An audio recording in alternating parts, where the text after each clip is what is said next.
한국경제TV의 스티브 강동진 파트너 모셔보도록 하겠습니다. 안녕하세요. 안녕하십니까? 반갑습니다. 반갑습니다. 굉장히 또 오랜만에 뵙는 것 같은데 항상 미국 증시에 관련해서 이야기를 자세하게 풀어주시잖아요. 네. 미증시는 보면은 올해 약간 주춤하기도 했었지만 꾸준히 우상향하는 것이 참 포인트인 것 같습니다. 최근 미국 증시 동향 먼저 조금 체크를 해주시면 좋을 것 같아요. 어떤 흐름 보이고 있죠? 예, 미국 증권 시장이 최근에 조금 주춤하기는 합니다만은 여전히 강세장이다 그렇게 볼 수 있을 것 같고요. 조금 부진한 이유가 트럼프 대통령의 당선 그리고 취임 이후에 관세 부과라든지 이런 이슈들이 있습니다. 정책 이슈들. 이런 정책 이슈들이 정권 시장하고 상충되는 그런 요소들이 있으니까요. 그런 것들이 있을 때마다 증시가 좀 조정을 보이고 있다. 그런 측면으로 이해를 하시면 되겠고 적응하는 과정이다. 그렇게 이해를 하시는 게 좋지 않을까 그렇게 생각합니다. 물론 세부적으로 안에 들어가서 본다 그러면은 그동안에 좋았던 AI 반도체라든지 그다음에 G7이라든지 그다음에 업종별로 유명한 종목군들이라든지 이런 종목군들은 여전히 관심의 대상이고 활발하게 진행되고 있다. 그렇게 볼 수 있을 것 같고요. 네. 그다음에 트럼프 대통령이 조금은 와일드하게 그런 정책을 발표하는 그런 성향이 있죠. 정책 효과를 배가시키기 위해서 그렇게 한다 그런 얘기들도 있는데요. 하여튼 그분의 그 성향하고 시장하고 이렇게 맞추는 그런 작업들이 시간이 좀 필요하지 않을까 그렇게 예상을 할 수 있을 것 같습니다. 네, 최근 미국 증시 흐름에 대해서 또 이야기를 해주셨는데 얘기를 해주시면서 몇몇 업종에 대해서 이야기를 해주셨습니다. 최근 또 미국 증시의 상승을 주도하고 있는 업종별 동향도 궁금한데 어떤 업종들이 있을까요? 예, 주요 업종들은 AI 반도체 쪽이 제일로 비중이 크고요. 네. 그쪽이 주도주로서의 면모를 계속 보여주고 있다. 이건 뭐 누구나 다 이해하는 그런 바일 터입니다. 그 다음에 메타버스 업종도 여전히 관심이 많이 가는 그런 쪽이고요. 메타버스 업종이 조금은 좀 약해진 것 같다 이런 느낌이 있을 수도 있는데 여전히 내면적으로는 왕성한 그런 활동을 계속하고 있다 그렇게 보시면 되겠고요. 네. 그 다음에 구글 등등의 AI 이슈도 여전히 좀 내면적으로 활발하게 진행되고 있다 그런 관점으로 보시면 되겠습니다. 대신에 최근에 테슬라의 움직임이 G7 중에서는 좀 부진한 편인데요. 맞아요. 성장통이라고 얘기를 해도 될 정도로 이런저런 것을 하려고 하는 것이 많습니다. 그런데 기존에 있던 비즈니스 모델하고 상충되는 부분도 있고요. 그래서 본 궤도의 비즈니스 모델을 찾기까지의 진통 과정으로 여러분들이 이해하시면 될 것 같고요. 제일로 좀 이슈가 되는 쪽이 가상화폐 쪽이잖아요. 네. 가상화폐 쪽의 그 비중이 큰데 그쪽하고 함께 잘 하려고 하는 그런 부분이 전반적으로는 좀 불안한 그런 면을 보여주는 것이 아니냐 그렇게 말씀드릴 수 있을 것 같습니다. 알겠습니다. 무엇보다도 AI 반도체 지금 미국 증시 시장 흐름을 주도를 하고 있고 메타버스 그리고 바이오 등등 또 이야기를 해주셨는데 우리 국내 증시도 좀 살펴보자면 최근에 이 미증시와 마찬가지로 반도체 그리고 유리기판 AI주들 이런 쪽이 조금 강세를 보이는 흐름이었는데 국내 증시 상황은 좀 어떻게 보셨을까요? 예, 우리나라 시장 동향 뭐 하도 요란하니까요. 좋은 쪽으로도 요란하고 네. 좋지 않은 쪽으로도 요란하고 좀 요란한 편입니다.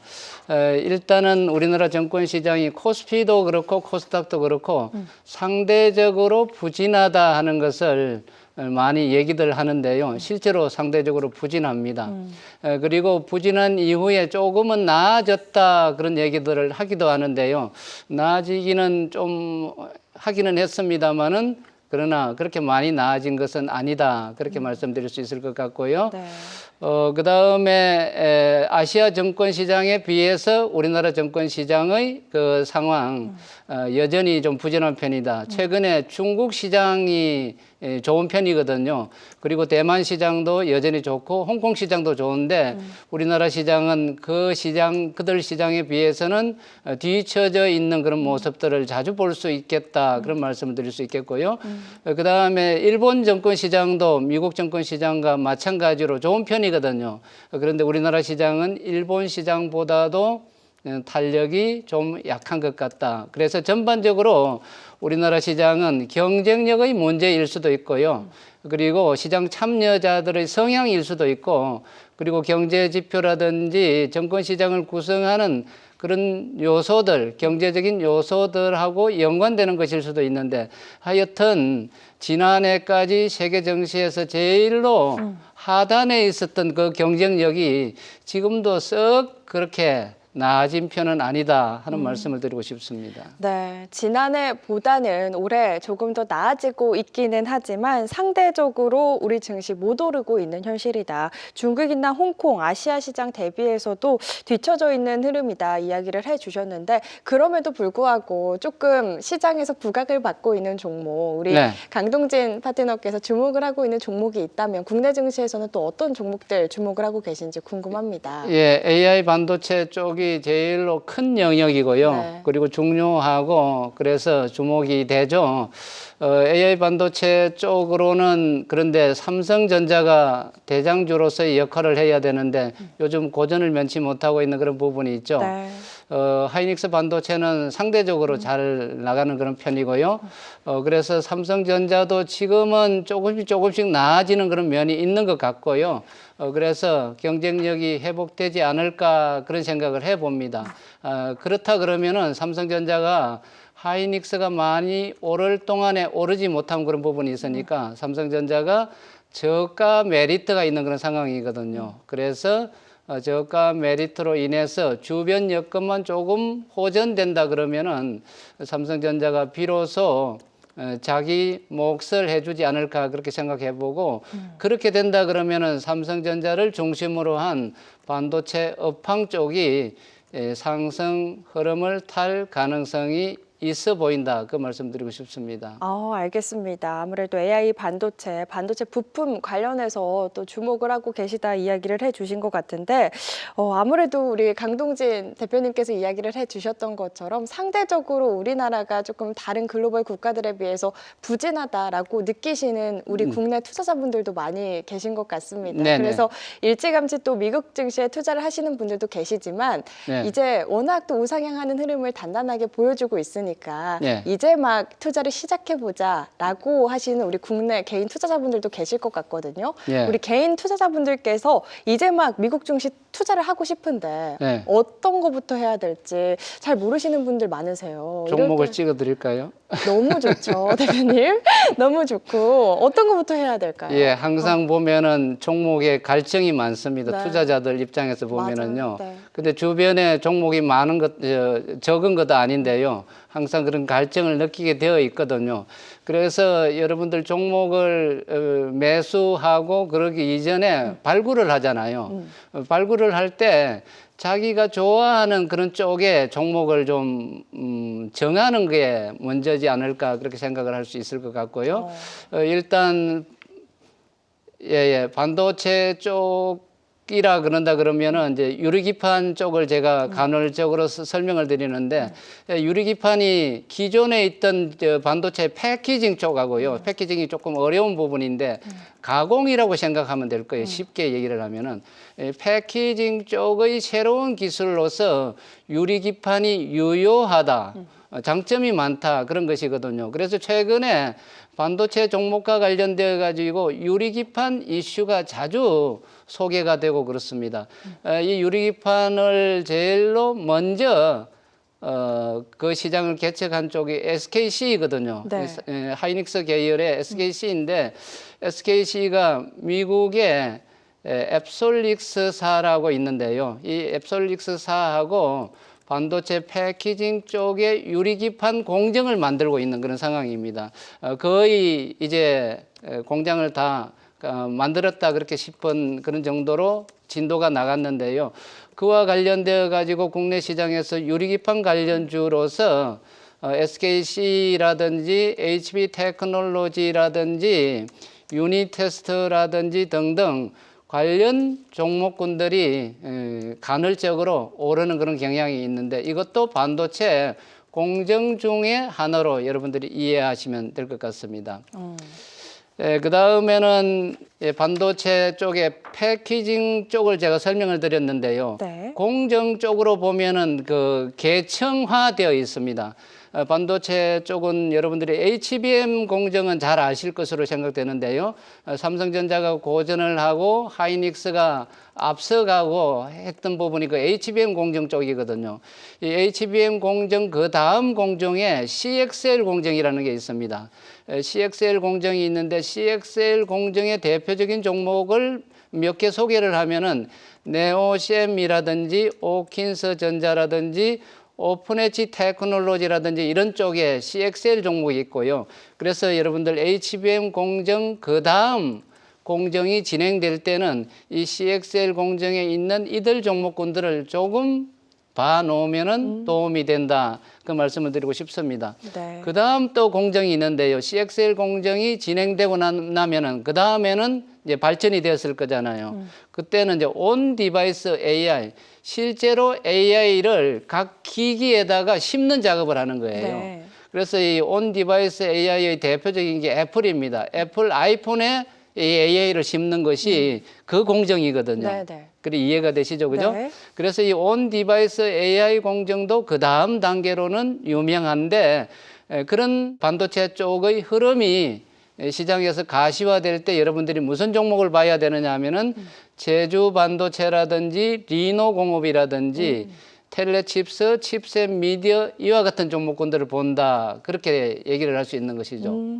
지나고 보니까 종목이 별로 없었던 것 같은데 하나씩 어디에 숨어 있죠, 다들요. 그러니까요. 굉장히 예. 다양한 종목들이 많네요.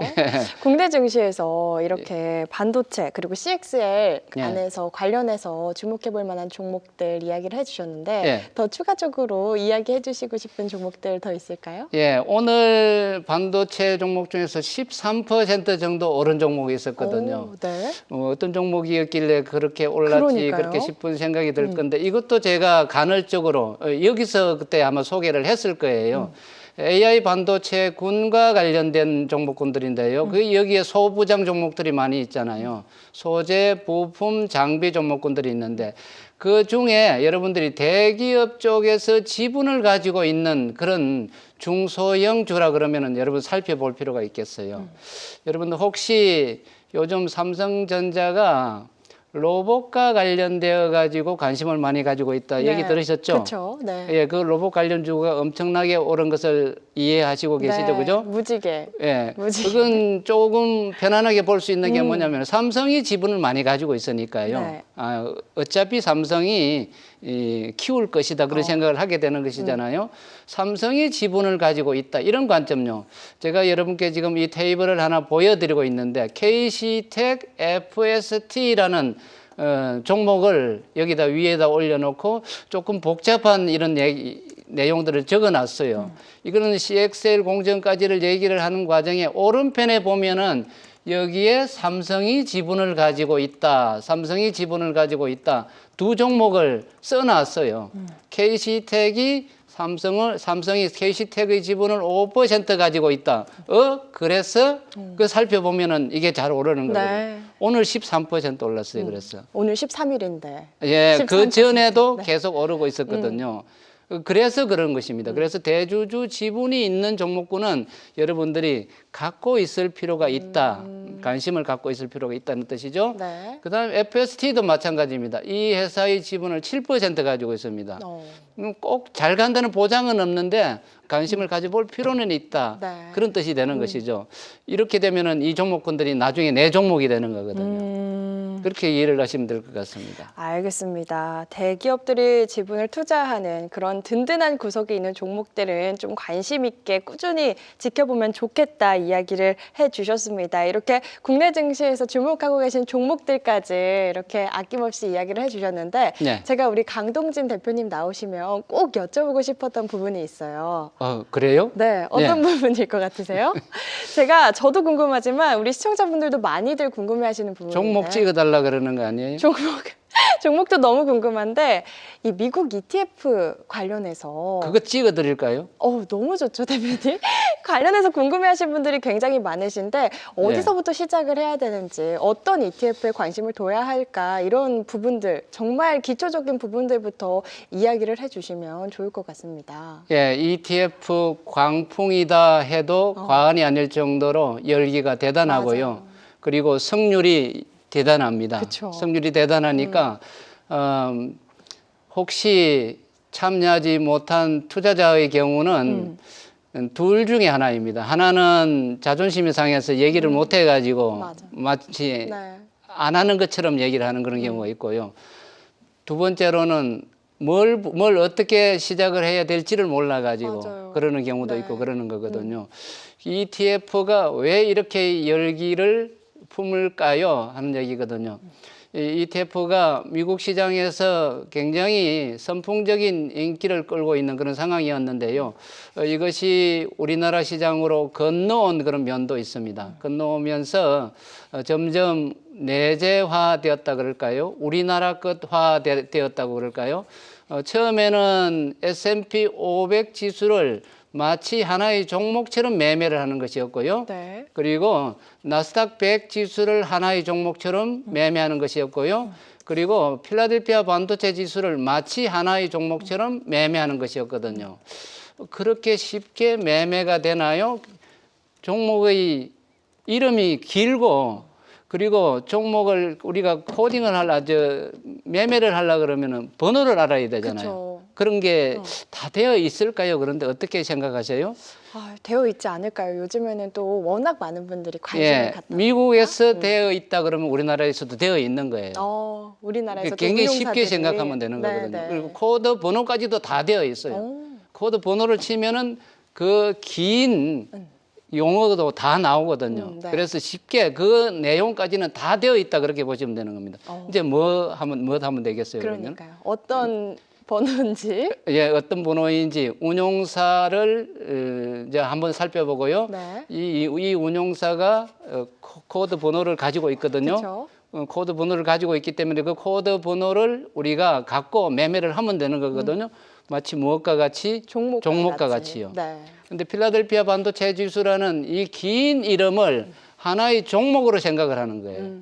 그리고 우리가 주식 하다가 보면은 포트폴리오를 구성하기 위해서 4개 종목, 5개 종목을 거래를 하는데 왜 이게 잘 안 될까요? 그런데 종목별로 워낙 또 변동성도 크고 그렇다 보니까. 예, 그 중에서 이제 변동성이라는 얘기를 했는데요. 네. 제일 핵심적인 게 그거예요. 변동성이 크기 때문에 심리적으로 불안하거든요. 네. 그리고 심리적인 취약함이 있어요. 원래 투자자들은. 네. 그래서 바보만 그렇게 취약한 게 아니라 누구나가 다, 맞아요. 다 가지고 있거든요. 맞아요. 네. 그러면은 심리적인 부담이 있는 것임에도 불구하고 그 종목군들은 조금 나으냐, 조금 나아질 수는 있느냐 하는 거거든요. 우리가 막연하게 그걸 접해보지 않아서 그렇지. 내가 이런 장난감이 있는데 잘 보기만 하고 써보지를 않았던 거죠. 생소하다 보니까. 근데 내가 항상 갖고 있으면은요, 이게 익숙할 거잖아요. 네. 마치 종목같이 익숙하게 되어 있습니다. ETF도 종목처럼. 예, ETF도 아주요. 네. 그래서 전혀 다른 게 아니거든요. 네. 종목처럼. 굉장히 많이 이제 접근이 됐죠. 그러니까요. 승률은요? 엄청나다. 예, 아까 제가 이야기를 이제 비교를 해드릴게요. 네. 예, 여러분 반도체 지수 하나 예를 들어서 하이닉스를 살라고 그러는 거예요. 하이닉스를 사고 싶은데 하이닉스가 반도체 쪽에 성과도 좋고 여러 가지로 장점도 있고 그래서 반도체주를 하나 사야 되겠다. 그런데 필라델피아 반도체 지수를 사면은 어떻게 되겠지? 이런 생각을 한번 해보시기 바랍니다. 필라델피아 반도체 지수, 하이닉스와 같이 필라델피아 반도체 지수를. 그런데 필라델피아 반도체 지수는 좀 복잡한 것 같고 하이닉스는 간단하니까 이걸 살라 그러는 거거든요. 그래서 이걸 살려고 하는 사람들이 많거든요. 그런데 이게 수익이 잘 나주면은 좋은데 만만치 않거든요. 그쵸, 네. 수익이 잘 안 나게 되어 있어요. 그러니까 여러분이 못해서 그러는 게 아니라 개별 종목 하나는 수익의 확률이 굉장히 작아요. 맞아, 확률적으로. 확률적으로 굉장히 적어요. 네. 근데 이 개별 종목 하나를 300개 정도로 모아놨다고 생각을 한번 해보세요. 그럼 확률이 300개 확 종목. 올라가겠네요. 300개 상승할 수 종목. 있는. 네. 그러면은 300개를 평균한 것이니까 굉장히 든든한 걸 할 거잖아요. 네. 그래서 300개는 제가 과장한 것이고요. 30개 정도를 네. 생각 한번 해보시기 바랍니다. 30개 정도를 모아놓으면 굉장히 안정적이겠죠. 그쵸. 30개 종목을 하나로 모아놓은 것이 SOX예요. 오. 석스, 필라델피아 반도체 지수입니다. 네. 이걸 개별 종목과 같이 하나씩 매매를 하는 겁니다. 그런데 그렇게 ETF 쪽만 매매를 하다 보니까 내가 주식을 하는 것도 아니고 뭔가 조금 밸런스가 안 맞는 것 같고 자신이 잘 없어지는 것 같고 그렇다 그렇게 생각할 수 있겠죠. 네. 그걸 마치 종목 하나하나와 같이 포트폴리오를 구성한다고 생각을 한번 해보세요. ETF들로. 예, ETF를 네. 포트폴리오로. 제가 포트폴리오로 생각을 하라고 30개 종목을 제가 유의물 자료에다가 리스트로 네. 넣어놨거든요. PPT에 예, 준비해 거기에요. 30개 넣어놨어요. 오. 그 미국에서 있는 종목들이거든요. 네. 미국 종목들이거든요. 그 30개를 여러분들이 쓸 수 있다 그러면 차고도 넘쳐요. 그걸로 100억 투자도 할 수 있고요. 예. 10개씩 예, 3계좌를, 4계좌를 쓸 수도 있고요. 얼마든지 쓸 수가 있어요. 그 30개 ETF만 알면 예. 그것들로 이제 포트폴리오를 종목처럼 구성을 해가지고 예. 잘 내 계좌의 수익을 바로 하나의 종목으로 바로 생각하는 네, 거예요. ETF를 하나의 종목으로. 예. 그리고 그 중에서 빈도가 있어요. 빈도가 있는데 필라델피아 반도체 지수 같은 경우는 쓰이는 빈도가 굉장히 자주 있는 거고요. 네. 그 다음에 세계에서 제일 큰 지수가 뭔지 아세요? S&P 500 지수. S&P 500 지수요. 네. 잘 알고 계시네. 그 정도로 유명한 지수잖아요. 이것도 빈도가 아주 쓰이는 거예요. 자주 쓰이는 거예요. 그래서 제가 거꾸로 이제 이런 것은 좀 복잡하니까요. 내가 한 10억 정도의 돈을 가지고 귀하게 자산 관리를 좀 해보려고 하는데 ETF 쪽을 해보고 싶다. 그리고 미국 ETF가 유명하다 그러는데 거기는 너무 멀리 떨어져 있으니까 귀찮은 부분도 있고 우리나라에서 마치 주식 하듯이 ETF를 해보고 싶다고 생각이 들 수도 있죠. 네, 지금 이 얘기를 들으니까 예. 확 생겨요. 그런 예. 부분이. 네. 똑같거든요. 근데 한 개만 빼고 똑같은 겁니다. 제가 이건 지금 빼놓은 게 있습니다. 네. 이걸 빼고 똑같다는 겁니다. 한 개만 빼고. 예, 한 가지만 빼고요. 어떤 거죠? 저희가 시간이 좀 부족해가지고. 자신감이 있죠. 자신감. 자신감만 빼고. 예, 자신감을 북돋우기 위해서는 뭘 해야 되겠어요? 경험. 경험과 자신감인데 그 전에 뭘 해야 되겠어요? 전문적인 교육을 좀 받아야 되겠다는 얘기죠. 네, 그리고 책에 있는 그런 교육이라는 그런 게 아니고 저 같은 사람의 그 경험이라든지 이런 거요. 네. 산 경험. 어. 산 경험. 그러니까 엉뚱한 짓을 하지 않고 허황된 것을 하지 않고 마치 개별 종목의 포트폴리오를 관리하고 매매하듯이 네. 똑같이 ETF를 그렇게 매매하는 거예요. 그렇군요. 그리고 성과를 이제 경험하는 겁니다. 놀라죠. 너무 놀랍죠. 성률이 굉장히 높고 그러니까요. 놀라게 되죠. 그리고 아마 개별 종목군들을 하고 이렇게 고민하고 그러시는 분들이 이것의 맛을 들인다 그러면 이제 포트폴리오를 디자인을 하려 그럴 거예요. 그러니까요. 이거는 필라델피아 반도체 지수하고 그다음에 나스닥 100 지수하고 이거 콤비네이션 있죠. 마치 그 비빔밥 집에서 네. 그 조합하듯이 네, 네. 이 조합으로 이 계좌를 하나 만들고 이 조합으로 이 계좌 하나 만들고 이 조합으로 이 계좌 만들고 여러 유형이 될 수가 있겠죠. 네. 아쉽지만 강동진의 증시 포커스 오늘 저희가 준비한 시간은 여기까지입니다. 시청해주신 여러분 고맙습니다.